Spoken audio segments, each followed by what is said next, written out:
हरे कृष्ण समझो हरे कृष्ण कड़क हरे कृष्ण हरे कृष्ण हरे कृष्ण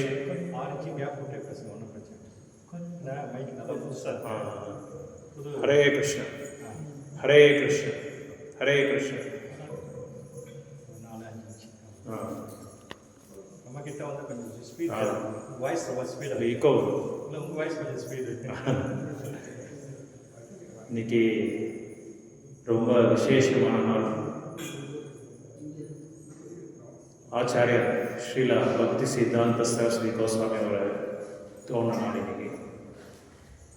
இன்னைக்கு உலகம் எல்லாமே பக்தரோட சாங்கியத்தில் பல பக்தர்கள் பல நாட்டில் அவரை வந்து புகழ்ந்து பாடிட்டே இருப்பாங்க. இன்றைக்கி நம்ம இந்த கௌடிய பிரம்ம மத்த கௌடிய சம்பிரதாயத்தோட அந்த வைபவங்கள் நம்ம வந்து கொண்டாடிட்டு இருக்கோம். அப்படின்னா அதுக்கு காரணம் வந்து ஸ்ரீல பக்தி சித்தாந்த சரஸ்வதி கோஸ்வாமி அவரோட கான்ட்ரிபியூஷன் இந்த சமுதாயத்துக்கு. அதாவது ஒரு மகாராஜ் சொல்கிறாங்க, இவரை பற்றி நம்ம பேசணுன்னா 365 நாள் பேசினா கூட பத்தாது அப்படின்றாங்க. வருடம் எல்லாமே பேசிட்டே இருக்கலாம் இவரை பற்றி. 1838 அந்த வருடங்களில் இவர் தோணினார். ஸ்ரீல பக்தி வினோட்டாப்பூர் மகாராஜ் தோணினார் அந்த வருஷத்தில். இப்போ தோணும்போது அவருக்கு 2 மனைவி ஸ்ரீல பக்தி வினோட்டாப்பூர் மகாராஜுக்கு. அதில் 13 பேர் குழந்தைங்க.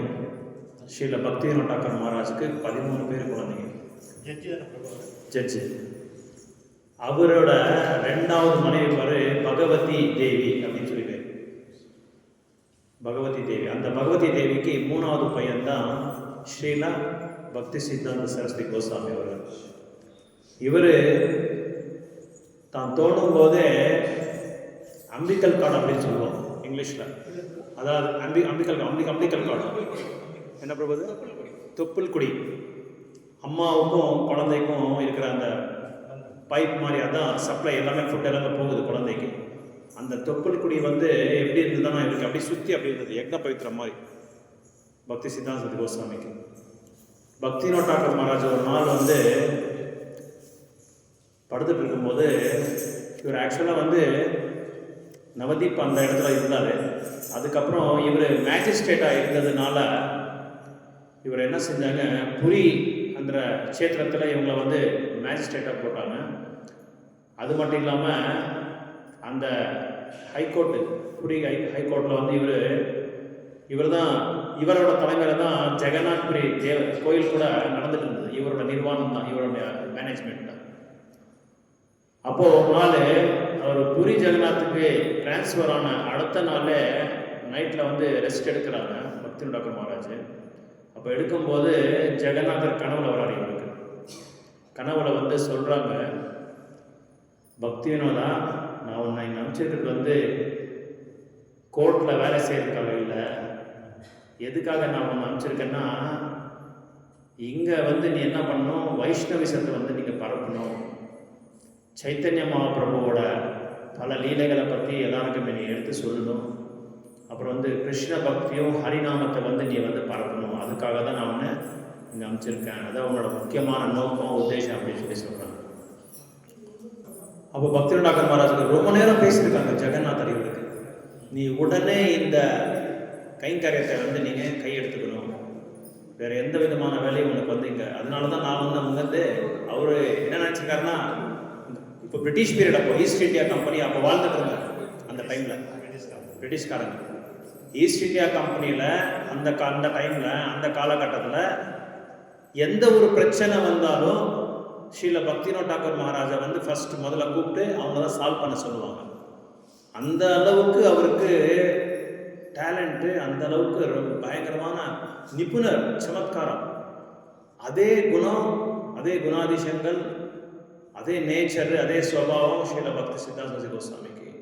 அப்போ பக்தி வினோட்டாக்கர் மகாராஜ் ஜெகநாதர்கிட்ட என்ன பேசுகிறாரு அப்படின்னா, சுவாமி ஜெகநாதரே, நீங்கள் சொன்ன அந்த சேவையை வந்து நான் பண்ணுறதுக்கு தயாராக இருக்கிறேன்.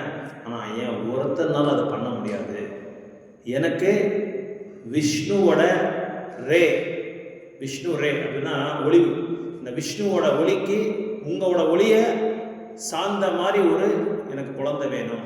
அப்படி இருந்தால் நான் கண்டிப்பாக இந்த வைஷ்ணவிசமை, இந்த வைணவத்தை நான் வந்து பரப்புறது நான் ரெடியாக இருக்கிறேன் அப்படின்னு சொல்லி சொல்கிறாங்க. ஏன் அந்த மாதிரி அப்படி ஆயிடுச்சுன்னா, சைத்தன்ய மகாபிரபுவோட காலகட்டத்தில் வைணவம் வந்து பரவலாக போயிட்டு இருந்துச்சு. அதுக்கப்புறம் அதை வந்து சட கோஸ்வாமிஸ் கிட்ட கொடுத்தாங்க. ரூப கோஸ்வாமி, சனாதன கோஸ்வாமி, ரகுநாத தாச கோஸ்வாமி, ரகுநாத பட்ட கோஸ்வாமி, ஜீவ கோஸ்வாமி, கோபால பட்ட கோஸ்வாமி. இந்த பிக்சரில் நீங்கள் பார்க்கலாம் 6 பேர் ஒரே பிக்சரில் இருப்பாங்க. அவங்க பேர் தான் 6. இந்த நான் சொன்னேன் இப்போ 6 கோஸ்வாமிஸ். இந்த 6 கோஸ்வாமிஸோட லாஸ்ட்டு கோஸ்வாமி வந்து ஜீவ கோஸ்வாமி. அந்த ஜீவ கோஸ்வாமியோட கடைசி நேரத்தில் அவர் சில சீடர்களை வந்து ஏற்றிக்கிட்டாங்க.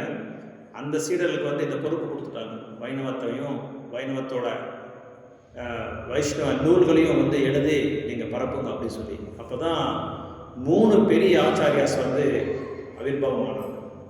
யார் அப்படின்னா ஸ்ரீனிவாஸ் பண்டிட், ஷியாமானந்த பண்டிட், அப்புறம் வந்து நரோத்தம் தாஸ் டாக்கூர். இப்போ நம்ம பாடுற பாடல்கள் எல்லாமே அதான் நரோத்தம் தாஸ் டாக்கூர்.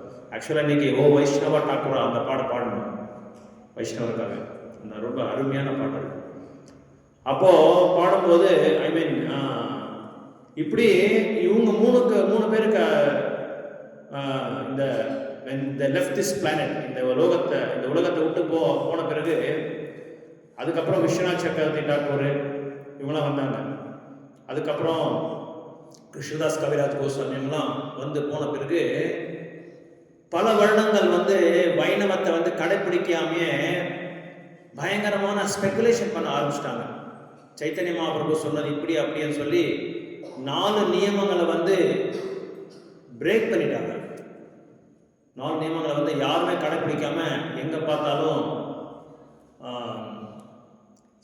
மதுபானியத்தை குடிக்கிறது, அதாவது ரிலேஷன்ஷிப் வச்சுக்கிறது, இல்லீகல் ரிலேஷன்ஷிப் வச்சுக்கிறது, அக்கிரம சம்பந்தத்தை வச்சுக்கிறது, அப்புறம் ஜூதம் ஆடுறது, இதெல்லாமே எங்கே பார்த்தாலும் நல்லா பரவிடுச்சு. வைஷ்ணவிசமே இல்லாமல் போயிடுச்சு. பல வருடங்கள் அந்த செயினே கட் ஆயிடுச்சு, அந்த சங்கிலி கட் ஆயிடுச்சு. அது கட்டான உடனே பக்திவினோத் டாக்கர் மகாராஜ் வந்து ஒரு சரியான விப்ளவத்தை கொண்டு வந்தாங்க. ஆன்மீகத்தில் வைஷ்ணவோட விப்ளவத்தை கொண்டு வந்தாங்க. நிறைய புஸ்தகங்கள்லாம் எழுதுனாங்க. அவர் தூங்குறதே ஒரு நாளைக்கு 2 மணி நேரம் தான் தூங்குவாங்க. ஜட்ஜுக்கு போவாங்க, மேஜிஸ்ட்ரேட்டுக்கு கோர்ட்டுக்கு போவாங்க, மறுபடியும் வருவாங்க, மறுபடியும் எழுதுவாங்க புக்ஸ். இந்த மாதிரி நிறைய புஸ்தகங்கள் வந்து டிரான்ஸ்லேட் பண்ணிட்டாங்க. சின்ன வயசுல இவர் தோணின பிறகு, ஸ்ரீல பக்தி சித்தாந்த சரஸ்வதி கோஸ்வாமி மகாராஜ் தோணின பிறகு அவருக்கு ஜெகநாத்புரி கோயிலேருந்து ஒரு துளசி மாலையை கொண்டு வந்து அவர் கையில் கொடுத்துட்டு, இனிமே நீ வந்து ஹரே கிருஷ்ண மந்திரத்தை நீங்கள் சொல்லணும்னு சொன்னாங்க. அப்பவே அவருக்கு தீட்சை கொடுத்துட்டாரு. அப்பாவே கொடுத்துட்டாரு, முதல்ல கொடுத்துட்டாரு. ஏன்னா இவருக்கு இன்னொன்று என்ன இவருக்கு டவுட்னா, அப்பாவுக்கு ஜெகநாதர் சொன்ன குழந்தை இவர் தானா அப்படின்றது அவருக்கு ரொம்ப இதாயிடுச்சு. சம்சயம் வந்துடுச்சு. சம்சயம்.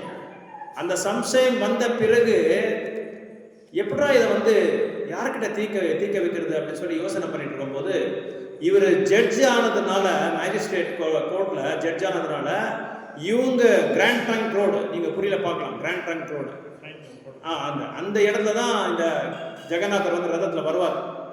ஸோ இவரோட மேனேஜ்மெண்ட்டில் தான், இவரோட கைடன்ஸில் தான் எல்லாம் அது அரேஞ்ச் பண்ணாங்க. அப்போது மனைவி பாகவதி தேவி என்ன பண்ணாங்க, எப்படியோ நம்ம வீட்டுக்கிட்ட ஜெகநாதர் வந்துட்டு இருக்காரு, எப்படியாவது இந்த குழந்தைய போய் ஜெகநாதரோட திருப்பாதை கிட்ட நம்ம வச்சிடலாம்னு சொல்லி ரொம்ப ஆனந்தமாக சந்தோஷமாக எடுத்துகிட்டு வந்து, ரதம் வந்த உடனே என்னான்னு தெரியல, அது எப்படின்னு தெரியல, ஜெகநாதரே அது ஸ்டாப் பண்ணாருன்றது தெரியல, இல்லை அந்த மேனேஜ்மெண்ட் யாரை வந்து ஆர்கனைசர்ஸ் இருக்காங்களே அவங்க வந்து ஸ்டாப் பண்ணாங்கன்றது தெரியாது. உடனே அங்கே ஸ்டாப் ஆயிடுச்சு. அவங்க வீட்டுக்கிட்ட ஸ்டாப் ஆயிடுச்சு. அவங்க வீட்டுக்கிட்ட ஸ்டாப் ஆன உடனே பகவதி தேவி ஓடி வந்து பழங்கள் எல்லாமே எடுத்துகிட்டு வந்து ஜெகநாதரோட திருவடி கிட்ட ஸ்ரீல பக்தி சித்தாந்த சரஸ்வதி கோஸ்வாமி மகாராஜ் அவரை வந்து வச்சுட்டாங்க. வச்ச உடனே பெரிய மாலை போட்டிருந்தார் ஜெகநாதருக்கு. அந்த ஜெகநாதர் மாலையே அவங்க மேலே விழுந்துருச்சு. விழுந்து இப்படி ரோல் ஆயிடுச்சு ஃபுல்லாமே. பக்தி சித்தாந்த கோஸ்வாமி மகாராஜ் உடம்பு எல்லாமே ரோல் ஆயிடுச்சு. அப்போ தான் பக்திவினோத் டாக்கர் மகாராஜ்க்கு அவரோட சம்சயம் வந்து கிளியர் ஆயிடுச்சு. இவர் தான் நம்ம சொன்ன அந்த ஜெகநாதர் சொன்ன குழந்தை இவர் தான் அப்படின்னு சொல்லி அப்போ தான் அவங்க ரியலைஸ் ஆனாங்க. அப்போ தான் அவனோட டவுட் வந்து கிளியர் ஆகிடுச்சு. மூணாவது 2வது மனைவி 3வது குழந்தை. இவர் 2வது 13 குழந்தைங்கள் அவருக்கு பக்திவினோத் டாக்கர் மகாராஜ். அதாவது என்ன சொல்கிறாங்கன்னா 100 குழந்தைங்களோட நம்ம பெற்றுக்கலாம், எத்தனை குழந்தைங்களும் பெற்றுக்கலாம். ஆனால் எல்லா குழந்தைங்களுக்கும் கிருஷ்ணாரவை கொடுக்கணும், வைணவத்தை கொடுக்கணும், வைஷ்ணவத்தை வந்து நம்ம பரப்பணும். அப்படி இல்லைன்னா நீங்கள் வந்து பெற்றிக்காதீங்க குழந்தைங்களை அப்படின்றாங்க. நான் சொல்ல ஆச்சாரியாஸ் அப்படி சொல்கிறாங்க. ஏன்னா கஷ்டப்படுவாங்க குழந்தைங்கள், அதனால தான் இந்த பௌத்திக உலகத்தில் ரொம்ப கஷ்டப்படுவாங்க. அப்போது இவருக்கு முன்னாடியே பக்திவினோத் டாக்கர் மகாராஜுக்கு தெரிஞ்சிருச்சு இவர் வந்து சாதாரணமான ஒரு குழந்தை கிடையாது, ரொம்ப உயர்ந்தமான பெரிய ஸ்காலர்னு சொல்லி நல்லா தெரிஞ்சிருச்சு. அவர் தலை பார்த்தா இவ்வளோ பெருசாக இருக்கும் சின்ன வயசுலேயே. பக்திவினோத் டாக்கர் மகாராஜ் பக்தி சித்தாந்த கோசாமி மகாராஜோட தலை. இவர் அடிக்கடி என்ன பண்ணுவார், பிருந்தாவனத்துக்கு கூட்டிகிட்டு போவார் மகாராஜா. இவர் தான் ஸ்ரீல பக்தி சித்தாந்த கோசாமி, தெரியும் எல்லாரும். இந்த ஆசன் வேசாசனில் இருக்கார், அவர் தான் ஸ்ரீலா பிரபுபாதோட பக்தி நாராயண மகாராஜ் அவரோட குருநாதர் இவர். இங்கே இந்த ரெண்டு மகாராஜ் இருக்காங்க பாருங்கள், அவரோட குருநாதர் இவர். அதாவது ஆன்மீகத்தில் நம்ம பாஷையில் சொன்னால் அவங்களோட தந்தையார் அப்படின்னு சொல்லலாம். அப்போது கூப்பிட்டு போகும்போது என்ன பண்ணுவார், யாருக்கு வணக்கம் செலுத்தணுமோ அவருக்கு மட்டும்தான் செலுத்துவாங்க பக்தி சித்தாந்த கோசாமி மகாராஜ். ஒரு நாள் என்ன ஆச்சுன்னா, சாதுக்கள் எல்லாமே போயிட்டு வந்துட்டே இருந்தாங்க. பிருந்தாவனத்தில் போயிட்டு வரும்போது சில பேருக்கு இவங்க வந்து வணக்கத்தை செலுத்துவாங்க, சில பேருக்கு செலுத்த மாட்டாங்க. அப்போ ஒரு சாது வந்து கூப்பிட்டு கேட்குறாரு பக்திவினோத் டாக்கர் மகாராஜ், ஏன்பா அவங்க அப்பா அவங்க பையனுக்கு சரியா சிக்ஷா கொடுக்கலையா, நீ சிக்ஷனை சரியா கொடுக்கலையா? ஒரு சன்னியாசி நான் வந்தால் வணக்கத்தையே தெரியாமல் அவர் பாட்டு அவர் போயிட்டே இருக்காரு, உங்கள் பையன் என்ன மரியாதை நீ கற்றுக் கொடுத்துருக்க அப்படின்னு சொன்னார். அப்போ பக்திவினோத் டாக்கர் மகாராஜ் சொல்கிறாரு, அவர் எல்லாருக்குமே மரியாதை கொடுக்க மாட்டாரு, நீங்கள் சஹஜியான்னு சொல்லி அவருக்கு தெரிஞ்சிடுச்சு, நீங்கள் பக்கா மாயவாதி அப்படின்னு சொல்லி தெரிஞ்சிடுச்சு. யார் உண்மையான சாதுவோ யார் உண்மையான வைஷ்ணவரோ அவருக்கு மட்டும்தான் அவர் வந்து மரியாதையை கொடுப்பாங்களே தவிர எல்லாருக்குமே கொடுக்க மாட்டாங்க. ஏன்னா பக்திவினோத் டாக்கர் மகாராஜ் சொல்லியே கொடுக்கல, அவரே சொல்லிட்டாரு, ஆனால் இவர் கொடுக்க மாட்டார். அவர் என்ன சொல்றாரு, உண்மையான வைஷ்ணவர்லாம் சொல்லுங்க, நான் காலில் விழுந்து சரணாகதி ஆயிடுறேன் அப்படின்னு சொல்றாரு. ஆனால் அசாது அவைஷ்ணவர்களுக்கு வந்து நான் கொடுக்க மாட்டேன். ஏன்? அது மட்டும் இல்லாமல் பக்திவினோத் டாக்கர் மகாராஜோட குருநாதர் ஒருத்தர் இருந்தார், விபின் பிஹாரி கோசாமி அப்படின்னு சொல்லி. இவர் அடிக்கடி இவரை பார்க்கறதுக்கு போகிறதில்ல, என்னைக்காவது ஒரு நாள் போவார். அப்போ இவரையும் கூட்டிகிட்டு போவார். ஒரு நாள் அவரோட ஆசிரமத்துக்கு போனார், விபின் பிஹாரி கோசாமி மகாராஜோட ஆசிரமத்துக்கு. பக்தி சித்தாந்த கோசாமி மகாராஜ் சின்ன பையன், இதெல்லாம் சின்ன பையனோட பால்ய லீலைகள் இது எல்லாமே. அப்போ கூட்டிகிட்டு போகும்போது விபின் பிஹாரி மகாராஜ் என்ன பண்ணார், கோஸ்வாமி தன்னோட பாதையை எடுத்து பக்திவினோத் டாக்கர் மகாராஜ் தலைமையில் வச்சார். வச்சுட்டு இது ஒபேசன்ஸ் பண்ணும்போது பிரணாமங்கள் பண்ணும்போது வச்சுட்டு இவர் பக்திவினோத் டாக்கர் மகாராஜ் உள்ளே போயிட்டாரு. பக்தி சித்தாந்த கோசாமி மகாராஜ் நின்றுட்டு பார்த்துட்டு இருக்காரு. இவர் வந்து அவருக்கு வணங்கலை. இவர் சொன்னார், உங்களுக்கு என்ன உரிமை இருக்குது எங்கள் அப்பாவோட தலைமையில் கால் வைக்கிறது அப்படின்னு சொல்லி கேட்குறாரு. உங்களுக்கு ஏதாவது யாருக்கா தைரியம் இருக்குது அப்படி கேட்குறதுக்கு? உங்களுக்கு என்ன உரிமை இருக்கு அவரோட தலைமையில கால், அவர் யார் தெரியுமா உங்களுக்கு அப்படின்னு சொல்லி கேட்கிறாரு. பக்திவினோத் டாக்கர் மகாராஜ் வந்து யார் தெரியுமா உனக்கு, எங்க அப்பா யார் தெரியுமா உங்களுக்கு? ஆனா பெருமையா பேசல, அவர் உண்மையா தான் பேசுறாரு, ரியாலிட்டி என்னமோ தான் பேசுறாரு.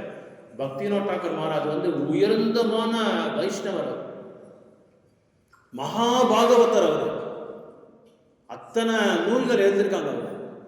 அப்படிப்பட்ட ஒரு இவருக்கு நீங்க வந்து, ஏன்னா இவருக்கு நல்லா தெரியும் இந்த விபின் பிஹாரி கோஸ்வாமி மகாராஜ் வந்து அபசம்பிரதாயத்தை வந்து கடைபிடிக்கிறாங்க அப்படின்னு சொல்லி நல்லா தெரியும். ஏன்னா சம்பிரதாயம் வந்து போனஃபைடா இருக்கணும், அந்த சம்பிரதாயத்தை தான் நம்ம வந்து கடைபிடிக்கணும். அதாவது தக்க பிராமணிக சம்பிரதாயம். 4 சம்பிரதாயங்கள் இருக்கு பிராமணிக சம்பிரதாயம்: ஸ்ரீ சம்பிரதாயம், ருத்ர சம்பிரதாயம், அப்புறம் வந்து குமார சம்பிரதாயம், பிரம்மா, மத்வா, கௌடிய சம்பிரதாயம். நம்ம சம்பிரதாயத்துக்கு பேர் யாருக்கா தெரியுமா? இங்க கரெக்ட், வெரி குட். நம்ம சம்பிரதாயத்து பேர் கௌடிய சம்பிரதாயம். பா, வீரே வந்துருச்சு எனக்கு. நம்ம சம்பிரதாயத்தை பேர் நல்லா தெரிஞ்சு வச்சிருக்காங்க. அது ஃபுல் பேர் வந்து பிரம்மா மத்வா கௌடிய சம்பிரதாயம். என்ன பேரு? ஏன்னா பிரம்மாவே கடைபிடிச்சாரு இந்த சம்பிரதாயத்தை, அதை வந்து மத்வாச்சாரியர் கடைபிடிச்சாரு.